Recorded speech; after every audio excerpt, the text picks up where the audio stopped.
Hey, welcome to the John A. McCabe Show, where it's all about accelerating your authority in your business or field of expertise. And we do that by helping entrepreneurs, business owners, authors, experts, and speakers get seen, get heard, get noticed on any device, anywhere, anytime, in as little as 15 hours worth of effort, also known as the Authority Acceleration Blueprint. Now, I'm excited for today's show because I have the opportunity to bring one of my coaches and mentors to share with you what it takes to build and grow a 6- and 7-figure coaching and consulting business by accelerating your authority. Now, Ed was first brought to my attention when he stepped in to help Mike Koenigs, another coach and mentor of mine, as Mike was going through some medical challenges at the time. Now, it's just as though Ed appeared and was an overnight success, which is how we tend to see so many people who are put in the national and international spotlight. But what we fail to see are the years of struggle, the learning, the growth and drive that gets a person to that point in their life. Now, anyone who has spent a significant amount of time in the cockpit of an F-18 fighter jet knows the value of strategy and the power of focus. That's just what Ed had after retiring his military career and entered into the life of an entrepreneur. Things don't come easy for a lot of us, but having a solid plan, focusing, and executing that plan is what it takes to take you to that next level and accelerate your authority in your marketplace. Now, Ed Rush is a speaker, 4-time #1 best-selling author, and successful business consultant who has effectively taken the principles that he learned flying faster than the speed of light and translated them into good business.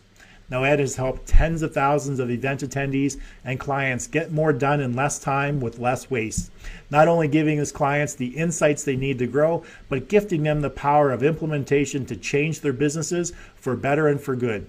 Now, Ed is a sought-after speaker, bringing his dynamic gifts to the stage in engaging ways that make his clients look great. Ed also serves as a secret weapon with over 300 companies who have brought him in to help them increase their profit and decrease their waste, consulting them with honesty and effectiveness. So don't go away, because after this short video about Ed, I'll be right back with the man himself, my coach, my mentor, and my good friend, Ed Rush. All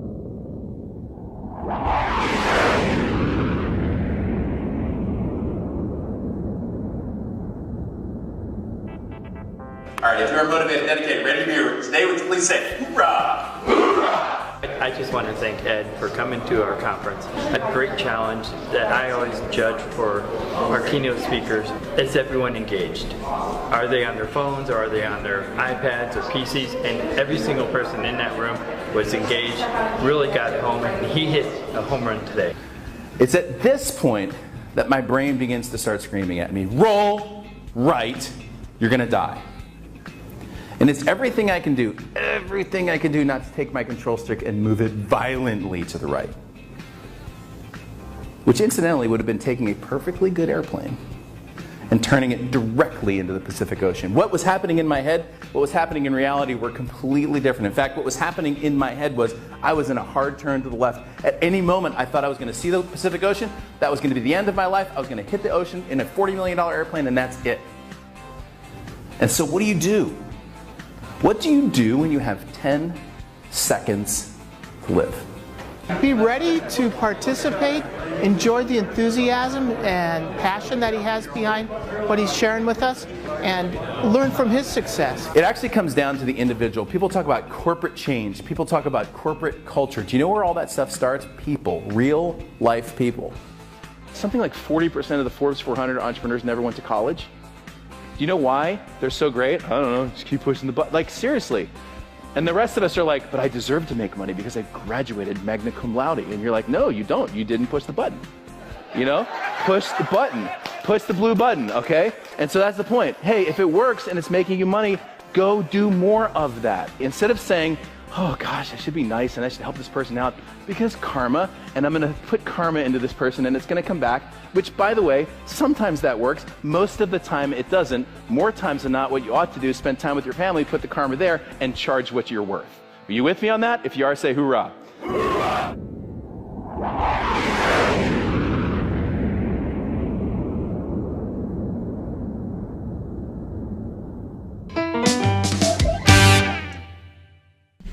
Hey, thanks for joining me on today's show, Business Strategy Tuesday, where I interview various experts and strategies that can help you grow your business and accelerate your authority, something today's guest knows quite a bit about. Getting the opportunity to spend time with Ed Rush, my coach, mentor, and someone I call a friend, is always an honor. I will be forever grateful that he agreed to be a guest on the first season of the John A. McCabe Show and share with you some of his knowledge and expertise and what it takes to build and grow a 6- and 7-figure coaching consulting business. Now, over 320 individuals and companies from around the world have brought in Ed to help them dramatically increase profitability while simultaneously reducing waste. Clients range from small startups to multi-million-dollar multinational organizations and include CEOs, founders, political leaders, sports teams, national universities, Hollywood stars, and one of the contestants on season 1 of Donald Trump's The Apprentice. And what they all have in common was a core desire to grow their profitability, create products and services that make the planet a better place, grow a fun culture that inspires excellence, and create a new abundance of personal time, space, and freedom. So please help me in welcoming our featured guest today with likes, loves, shares, and a virtual flurry of thumbs up and heart icons across the screen for my good friend and guest today, Ed Rush. How you doing, Ed? John McCabe, what's up, man? Hey, I just been feverishly pushing hearts and likes on Facebook. Oh, so you're the one that keeps hitting the heart button. By the way, I like the setup here because I can talk to you this way, but then I can also talk to you this way, and I feel like I can just sort of like the picture of me is so much bigger than you, which isn't normal for us in real life. So it's like I could be like, "Hey, John, just want to let you know you need to get yourself in gear right now." Thanks, Ed. Thanks for that coaching advice. So how are things down in San Diego? Oh man, it's going great, dude. I'm just glad to be. I'm like, I got the invitation, and I'm like, I feel like I did it. You know, I got the invitation for the John A. McCabe Show, and so yeah, first season. It's all for season 1, man. Come on. Excellent. I have my U.S. Constitution mug right here that I'm drinking from in honor of all the things that are happening in America right now. I was just going to say, you guys are ramping up for the big election here in a couple of weeks. I'm trying to remember the good things, man. This Abraham Lincoln says, "Government of the people, by the people, for the people shall not perish from the earth." So I'm just remembering the promises of good old Abe about 140 years ago. So, well, it looks like the show's just going to go downhill because Andy Lockwood just joined us. So it's nothing but downhill from here. So no, actually, he asked, "Did I miss anything important?" And Andy, you could ask that question an hour from now, and the answer would probably still be no. So. So Ed, first thing I want to do before we get too far into the interview is what I call a speed round of questions. Yeah, got it. I don't know if you watched the show before, but basically I whip through 10 questions just so that people get to know you a little bit better. It's nothing that you have to study for, so don't worry. I'm not going to grade you at the end of it. But as always, I'd like everyone else to play along with Ed. So you can just type in your answer to the questions in the Facebook comment or Facebook chat, and we'll just review them after the series of questions. So you all set, Ed? I'm ready to go. You said I have 20 minutes for each question, right? Yeah, something like 2 seconds. Sure I got that so right. Okay. The first one is name a book that impacted your life the most. Yeah, the easy one right there, Bible, man. Every morning, just about every night. That is in the top 2 books of all my guests. Okay, got it. When you were a young girl or boy, who was your celebrity crush? Oh gosh, I watched a lot of Star Wars, so probably Carrie Fisher back in the old days, you know. Have you gone to Comic-Con and actually seen her? Dressed in the no. No. What is a book, a podcast, or a show that you're into right now? So I've been listening to the Glenn Beck show recently. Let's see, another book that I'm reading. What am I reading? A book called Pendulum by Roy Williams, really good book. Okay. And then there's another book called Wild at Heart, which is super influential for me, by a guy named John Eldredge. There's 3. Excellent. So do you currently work with any coaches, and if so, who are they? I've been in a strategic coach with Dan Sullivan, super blown away from that. I've got a personal coach that I work with like as a mentor. Guy's name is Melvin Pillay that I work with in who actually came to my event that I did this last September and spoke, and that's it. Okay, what's your favorite movie of all time? Star Wars. And that's probably one of the reasons I ended up as a fighter pilot, actually. Okay, and other than the masterminds that you host, are you involved in any masterminds? The one that I mentioned, so I work with Dan Sullivan, who I not only consider a great coach, but a super good friend too. Probably one of the brightest people I know on planet Earth. Okay, so name the person, either dead or alive, who you'd most like to meet and have dinner with. I'd like to meet myself 10 years ago and give myself advice on all of the mistakes that I made and how to avoid them. Excellent. So what's your favorite type of vacation, beach or adventure tour? A little bit of both. I usually go hiking or cinema like the old sort of sit by the pool and let the lifeguards watch the kids, but I do like the mountains and hiking, so a little bit of both. What's the best business advice you ever received? Fail fast next. And this next one is a two-parter. It's the last question. What is your favorite? Is it water, beer, or wine? And pizza, wings, or salad? So not what you consume on a regular basis, but what's your favorite out of those items? I like beer. It doesn't do great things for my body. I love pizza. It doesn't do great things for my body, but those two things probably I'd go for on a Friday night. Excellent. Thanks, Ed. So, Ed, before we really get into how to grow a 6- and 7-figure business, let's go back to after you retired from the military. Obviously, there was a transitional period where you honed your craft. But what were some of the principles that you took from your military career that you implemented into your first consulting business? And what was that? Great. And what was that business? All right. So the first time I've ever taught this, by the way, the first key for building a 6- or 7-figure consulting business is to build a 3-figure consulting business. It's actually getting paid the first time. And actually, this is the biggest step that just about anyone gets over, and I had to get over too. Back in 2006 when I left the Marine Corps, I was alone and afraid in the world and really didn't actually know where to start or what to start with.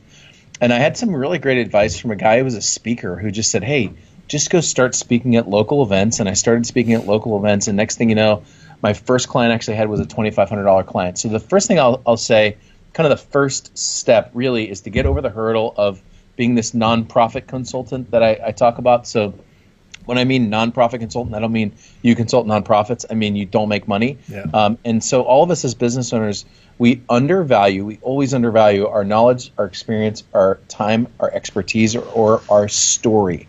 The ability to look at someone in the eye and help them with whatever their problem is, even if it's a topic that they know more about than you. And to be able to help them you deserve to get paid for the work that you do in the world, and you deserve to get paid well in certain cases to be able to do that. So getting over that hurdle. And so a lot of times what I'll tell folks that I work with who are building websites or building Facebook funnels, or they're building, they want to get people into a consultative call, is I'm just go out and close the first deal. Go out and close the first deal. Yeah. Excellent. So how many years was it when you first started? You said you started in 2006, and I don't recall the exact year when I first noticed you when you came on stage or started working with Mike. So, but what was that time frame? How long had it been from 2006 to the time you started working with Mike?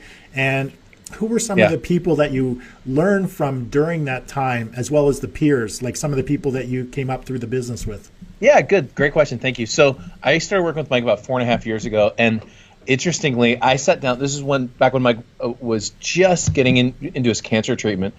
And I sat down with him on the back of his boat, which actually became my boat eventually. And I was sitting there with him, and I said, hey, man, I'll come in and help you out, and I'll give you 3 months. And it's funny because he and I were just talking about that conversation back then, which would have been 2011, 2012. I think it was 2012. Yeah. Back then, I literally couldn't see past 3 months.